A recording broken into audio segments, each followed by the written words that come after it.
Well, hello again, Mavericks. It's Joe. Let's do another ThinkorSwim lab.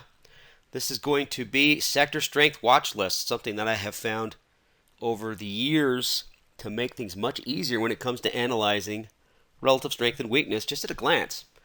So I'm going to get into the software here. We're going to talk about a basic build of an ETF watch list. I'll show you where to do it. I've got one pre-built, but I'll walk you through kind of the basics of how to do that. And then building a custom indicator using the ThinkScript editor.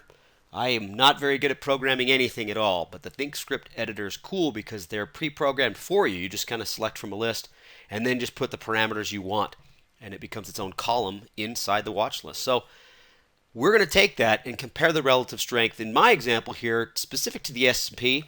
However, it's pretty cool because you could pull up stocks within a sector and then compare its strength to the sector itself. So many different ways to do it. Think of this as just a basic overview of what we're trying to achieve. So let's jump into the software. First off, you guys can see on the left side, I've got a whole bunch of watch lists already built. You guys probably already know how to do it. If not, let me give you a brief overview. Down here, you've got a plus button, and it'll pull up a little bit of a gadget list. Now, the watch list is down at the bottom on the right here. It could change depending on your settings. You go ahead and click it, and it'll pull up another watch list. Now, it usually just puts the previous watch list that you have already built or opened. It'll just duplicate it. In this case, it was kind of a default. If you want to change that or build a new one, just click on the watch list that is the name of it, and go to Create Watch List. This will pull up a nice little blank area. You can type in what you want. You can go ahead and build your symbols one by one, and then just hit Save and OK. Now, I'm not going to make you guys watch me type in all the symbols. I have one pre-made for us. I'm just going to pull it up. So go to your personal. You can see we've got a whole lot of these. I'm going to get specific to sectors. Now that it's up, I'm going to go ahead and squeeze down my chart, make this a little bit easier for teaching. What we have here is the iShares ETFs, and each one of these represent a sector. If you guys don't know what they are, and you kind of want to take a look at the description, just go to Customize here. I'll go over to a description. There, start typing it in. Bring it, add it, hit OK. And there's my description. Now, it doesn't help. It's all the way over here. All you have to do is just click on top of the column, drag it over, and drop it where you want. And then resize accordingly, just with the split arrow as it moves over. That's probably good enough. Now, there's a few things that I don't really care about because this is, once again, going to be an analyzing system. I don't really care about buying it or doing the hot buttons to buy and sell from here, so there's a lot of stuff I don't need. This is just going to be a quick look to see what's strong and what's weak.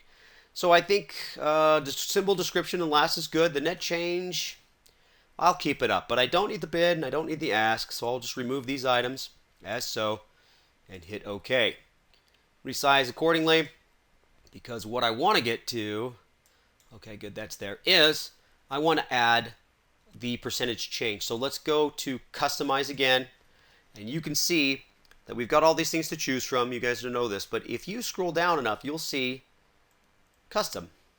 And what these customs are for is you to click on, I'll go ahead and just double click on one, and it pulls up the formula box. Now, you got the conditional wizard and the ThinkScript editor. This is the one that I'm going to be working out of, is the ThinkScript editor, because it does give you, look at these studies, a basic place to start.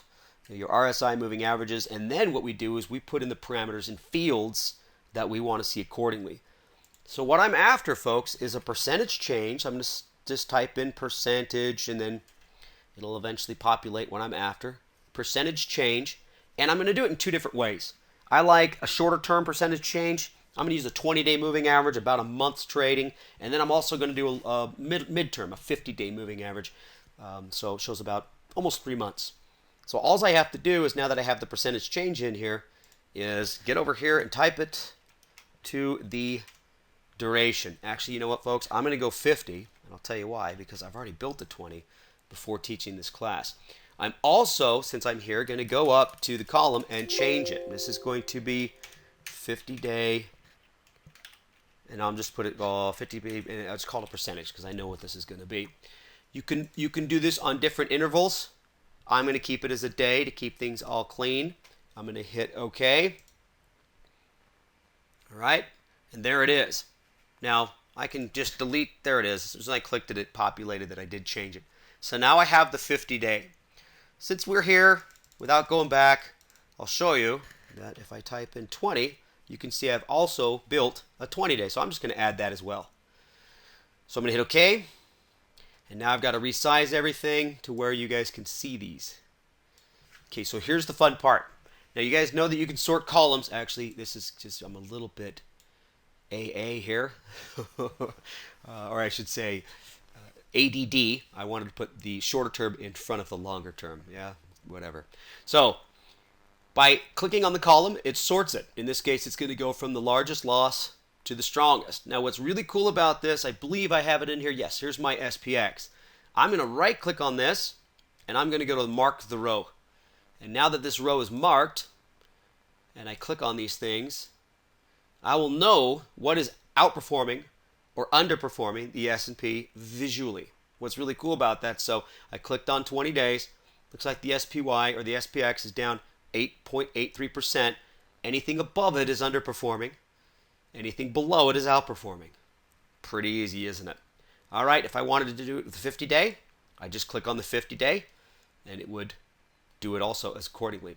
What's really cool about this, folks, is you get to the end of the week and you want to say, okay, I need to get some bears on here over the next few months.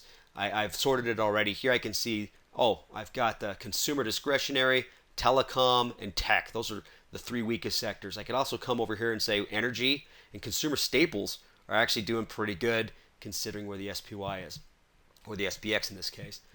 You could change that to compare to the diamonds, the Qs, the SPY. If you want to keep sector ETFs, you could put it against the Dow itself, the NASDAQ itself. You can compare and contrast pretty much anything. And it doesn't even have to be to ETFs. It could be to specific stocks within an ETF.